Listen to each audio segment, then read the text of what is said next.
Hello, my name is Sarah. I'm a PhD student nearing the end of my second year in a religious studies program.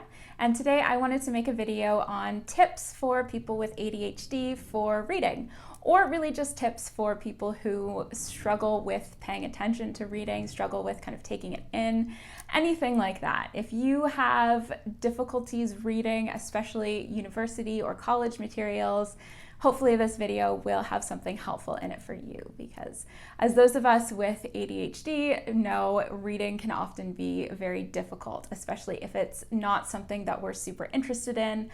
Our minds can wander, our eyes might get lost just going down the page without really taking anything in. There are a lot of distractions that, might keep us from being focused on what we're reading. There's just a lot going on with the ADHD brain that can make reading difficult. The good news is that there are strategies that we can use to become better readers. There are certain things that we can do that can help us to stay more focused and actually take things in, remember things better, and just overall be better readers and better students. So hopefully this video will be helpful for some of that. Personally, I have made it through multiple social sciences and humanities degrees, including an MA in English, which required a lot of reading. So I have had to definitely come up with certain strategies for myself to help me get through those. And this was before I was diagnosed with ADHD. I've only been diagnosed for about a year and a half now. So I was unmedicated for most of my university and graduate studies journey.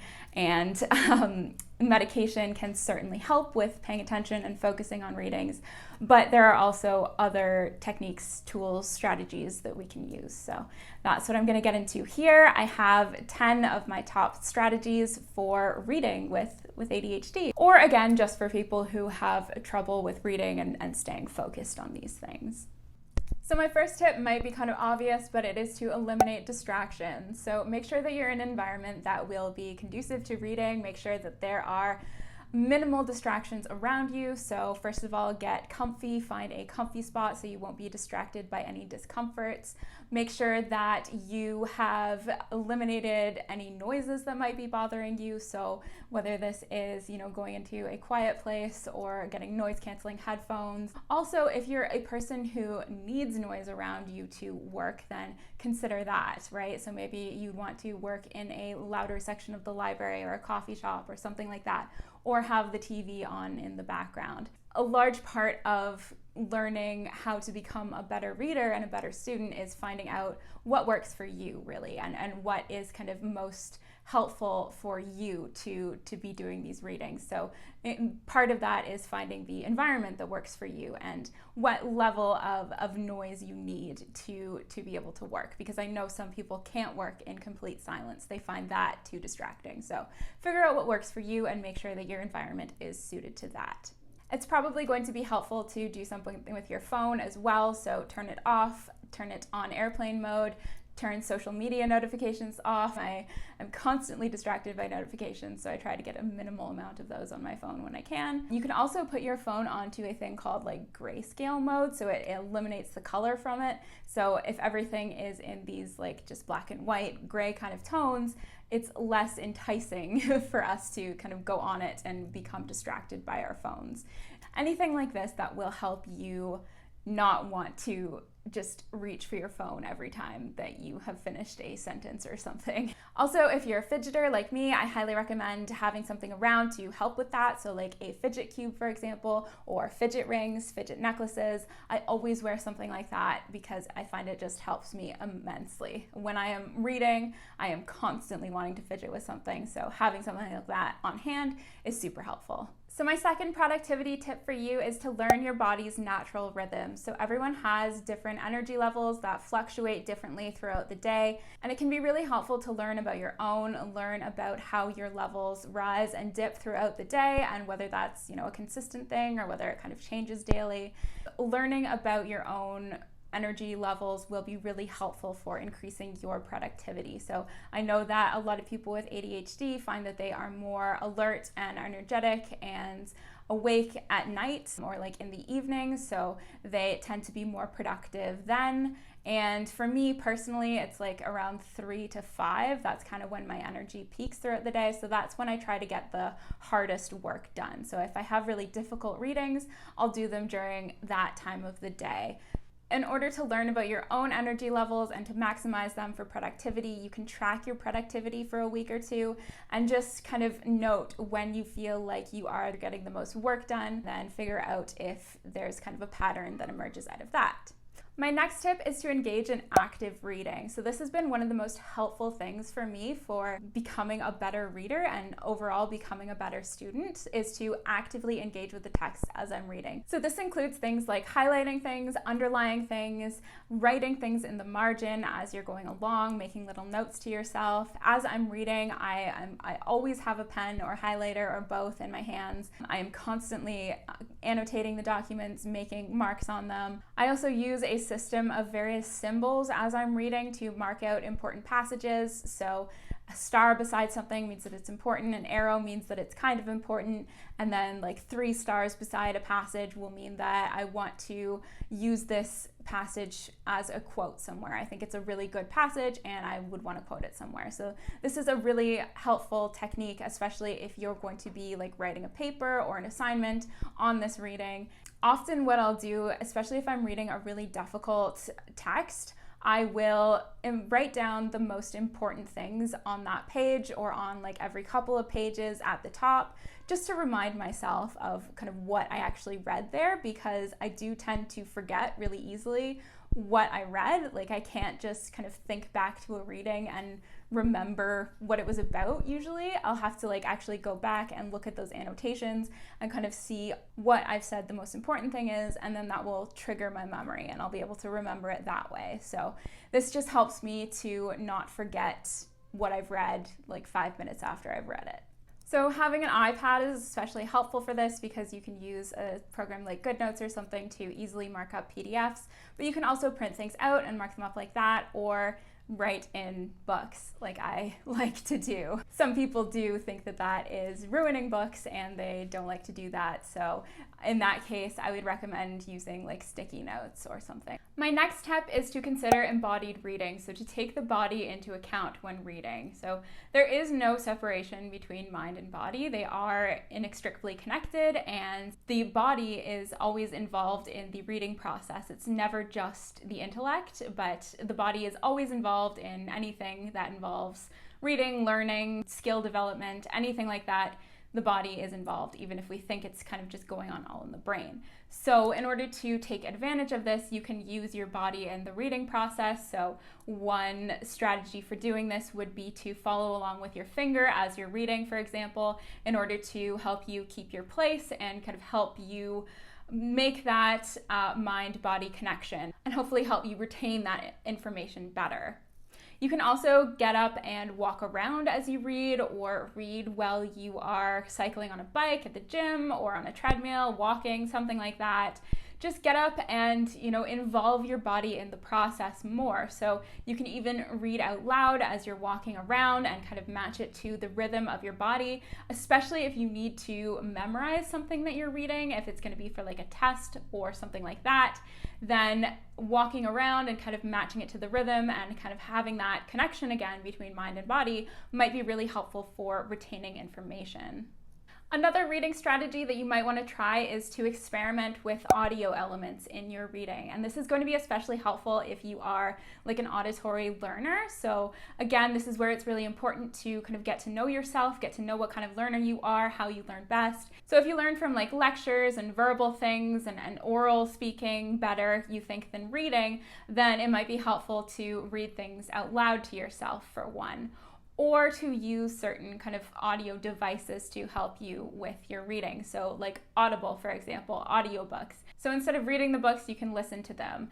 If they are available on like these websites like Audible and things, there's also the audiobook bay, which is, I'm not necessarily recommending that you pirate things, but I'm just saying that there are a lot of free audiobooks there if you do want to check that out. So when I was a student in English, if I had to do a project on a book, or I was using a particular book for an essay, or just any book that I thought was really important, I would read it and listen to the audiobook as well, because I found that like having those two different ways of taking in that information was really helpful for me. So I tend to listen to the audiobook first, and then that's where I can identify really important and helpful passages and things, and then go back and read the actual text. And just having both of those methods, I find, is personally really helpful for me. There are also a variety of text-to-speech apps that you can use. Some are better than others. So if you have like a PDF document or anything else that you need to read and you'd rather listen to it, you can put it through one of these text-to-speech apps. I use Natural Reader. I find that it's helpful for me when I need to be doing readings that maybe like aren't so important, but I need to get like the general gist of them. I will use this to read those PDF documents, and I can do other things while these are being read to me. So like I can do the dishes or do other chores or something. And that way I feel like I'm getting something else done while also doing my schoolwork. So it's killing two birds with one stone, really. Although I do have to say that the robotic voice from text-to-speech apps can be really annoying, especially if you have issues with like sensory or like auditory things kind of bother you. It might not be for you.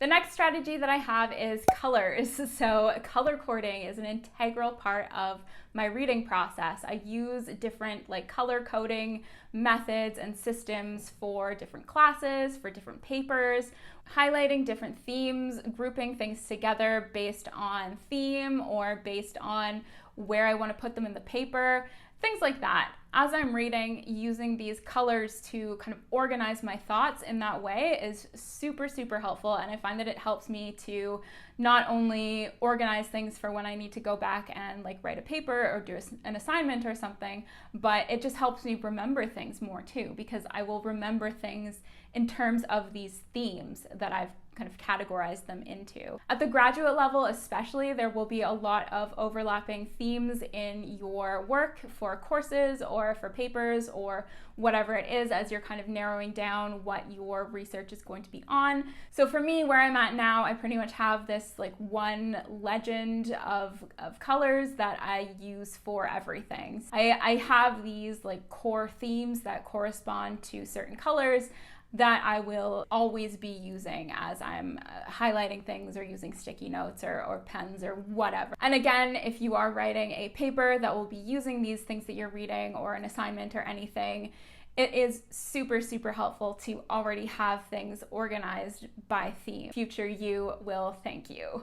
The next tip is to use certain electronic tricks when you're reading. So I find that sometimes when I'm reading a document, especially like a PDF, an article or something, my eyes will often tend to like skip across the page, and sometimes I find that I'm not actually taking in what I'm reading, or I'm reading like the same sentence over and over and over again. So if you have the document that you're supposed to be reading in like electronic form that you can copy and paste and actually take the information out of that and put it into a Word document, then you can kind of play around with that and make it easier to read. So you can make it a bigger font, for example, or you can separate paragraphs up into sentences and make them into bullet points. And I find that that can be really helpful for reading, especially when you're grappling with like really heavy themes, really like a lot of theory, things like that, things that are hard to read. If you are breaking it up into these bullet points and dividing it like that, it makes it a lot easier for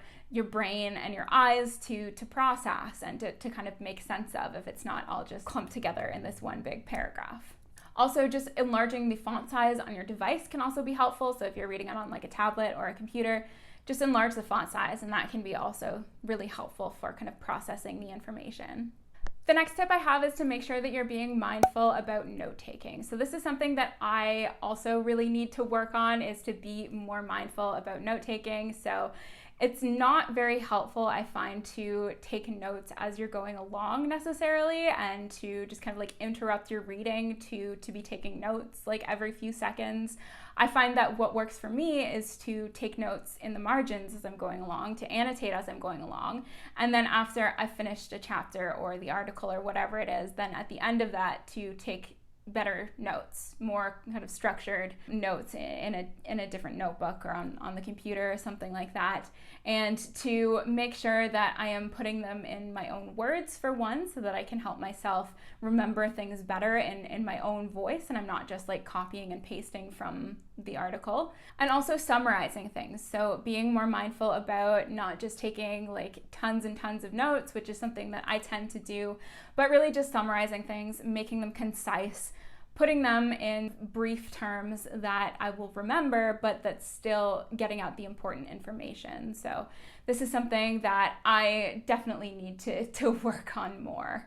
Something else that can be really helpful is using a time tracking and reward system. So people with ADHD, we know that we have trouble staying focused, and also with time management. So using some kind of time tracking system while you're reading can be very effective and useful. So you can use the Pomodoro method, for instance. So this is the method where you work for 25 minutes and then take a 5-minute break. And usually you'll set like a timer or something to alert you when the time is up. And of course, you can adjust those times to whatever works for you, right? So if you're someone who likes to work for longer stretches of time and then take a break, this can be really helpful as well.